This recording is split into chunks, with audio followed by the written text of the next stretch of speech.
आजकल कई लड़कियां अपने लिए सबसे श्रेष्ठ, सबसे परफेक्ट लड़का ढूंढने में ऊपरी चीजें देख लेती हैं। रंग गोरा हो, नौकरी बढ़िया हो, कार हो, पैसा हो, दिखावा हो, लेकिन विवाह के बाद पता चलता है कि वह व्यक्ति शराबी है, गुस्सैल है, गैर जिम्मेदार है या घर परिवार संभालने लायक ही नहीं। क्योंकि मनुष्य का असली मूल्य उसके संस्कार और चरित्र से होता है, न कि उसके रूप, ताकत, धन या दिखावे से।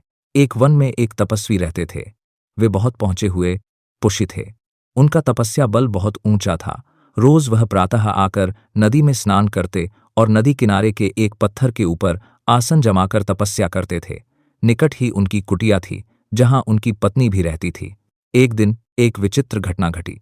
अपनी तपस्या समाप्त करने के बाद ईश्वर को प्रणाम करके उन्होंने अपने हाथ खोले ही थे कि उनके हाथों में एक नन्ही सी चूहिया आ गिरी।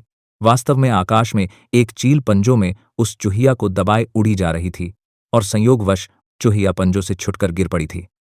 जशी ने मौत के भय से थर थर कांपती चूहिया को देखा। शिष्य और उनकी पत्नी के कोई संतान नहीं थी। कई बार पत्नी संतान की इच्छा व्यक्त कर चुकी थी।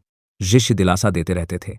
शिष्य को पता था कि उनकी पत्नी के भाग्य में अपनी कोख से संतान को जन्म देकर मां बनने का सुख नहीं लिखा है। किस्मत का लिखा तो बदला नहीं जा सकता, परंतु अपने मुंह से यह सच्चाई बताकर वे पत्नी का दिल नहीं दुखाना चाहते थे। यह भी सोचते रहते कि किस उपाय से पत्नी के जीवन का यह अभाव दूर किया जाए। ऋषि को नन्ही चूहिया पर दया आ गई। उन्होंने अपनी आंखें बंद कर एक मंत्र पढ़ा और अपनी तपस्या की शक्ति से चूहिया को मानव बच्ची बना दिया। वह उस बच्ची को हाथों में उठाए घर पहुंचे और अपनी पत्नी से बोले, सौभाग्य, तुम सदा संतान की कामना किया करती थी। समझ लो कि ईश्वर ने तुम्हारी प्रार्थना सुन ली और यह बच्ची भेज दी। इसे अपनी पुत्री समझकर इसका लालन पालन करो। नाशी पत्नी बच्ची को देखकर बहुत प्रसन्न हुई। बच्ची को अपने हाथों में लेकर चूमने लगी। कितनी प्यारी बच्ची है, मेरी बच्ची ही तो है यह, इसे मैं पुत्री की तरह ही पालूंगी। इस प्रकार वह चूहिया मानव बच्ची बनकर ऋषि के परिवार में पलने लगी। ऋषि पत्नी सच्ची मां की भांति ही उसकी देखभाल करने लगी। उसने बच्ची का नाम कांता रखा। ऋषि भी कांता से पितावत स्नेह करने लगे। धीरे धीरे वे यह भूल गए कि उनकी पुत्री कभी चूहिया थी। मां तो बच्ची के प्यार में खो गई। वह दिन रात उसे खिलाने और उससे खेलने में लगी रहती। शे अपनी पत्नी को ममता लुटाते देख प्रसन्न होते कि आखिर संतान न होने का उसे दुख नहीं रहा।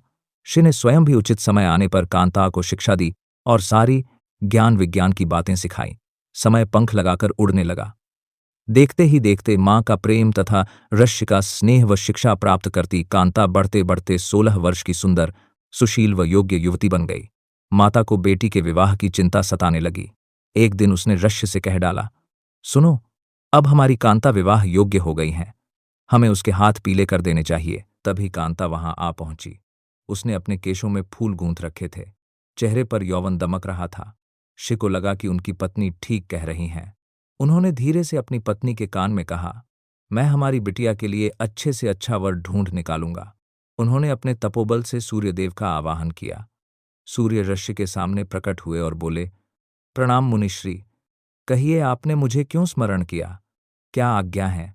ऋषि ने कांता की ओर इशारा करके कहा, यह मेरी बेटी हैं, सर्वगुण सुशील हैं, मैं चाहता हूं कि तुम इससे विवाह कर लो।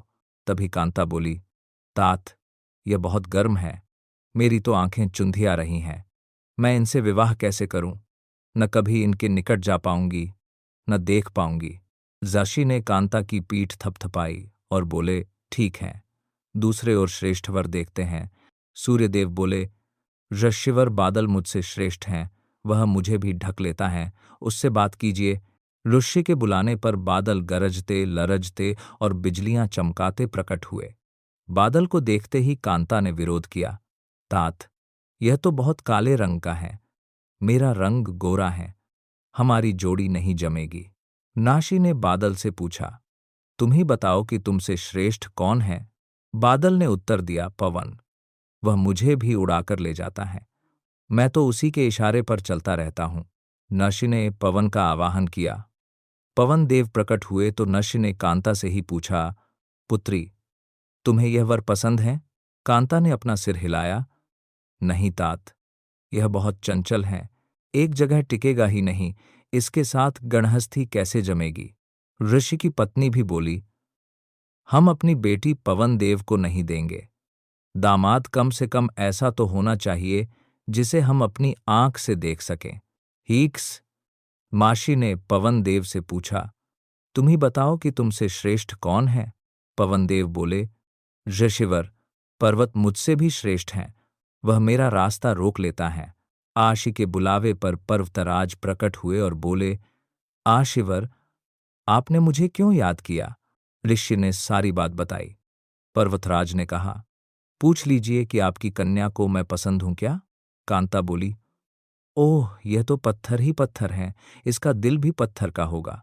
नशी ने पर्वतराज से उससे भी श्रेष्ठ वर बताने को कहा तो पर्वतराज बोले, चूहा मुझसे भी श्रेष्ठ है। वह मुझे भी छेद कर बिल बनाकर उसमें रहता है। पर्वतराज के ऐसा कहते ही एक चूहा उनके कानों से निकलकर सामने आ कूदा। चूहे को देखते ही कांता खुशी से उछल पड़ी। तात, तात, मुझे यह चूहा बहुत पसंद है। मेरा विवाह इसी से कर दीजिए। मुझे इसके कान और पूंछ बहुत प्यारे लग रहे हैं। मुझे यही वर चाहिए। ऋषि ने मंत्र बल से एक चूहिया को तो मानवी बना दिया, पर उसका दिल तो चूहिया का ही रहा। ऋषि ने कांता को फिर चूहिया बनाकर उसका विवाह चूहे से कर दिया और दोनों को विदा किया। इसीलिए सीख यही है, जीवन साथी चुनते समय स्वभाव, संस्कार, जिम्मेदारी, आदतें और चरित्र सबसे पहले देखने चाहिए।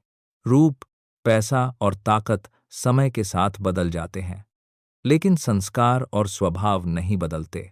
वर चुनना हो तो वही चुनो जिसमें मानवता, संयम, धैर्य और सम्मान हो।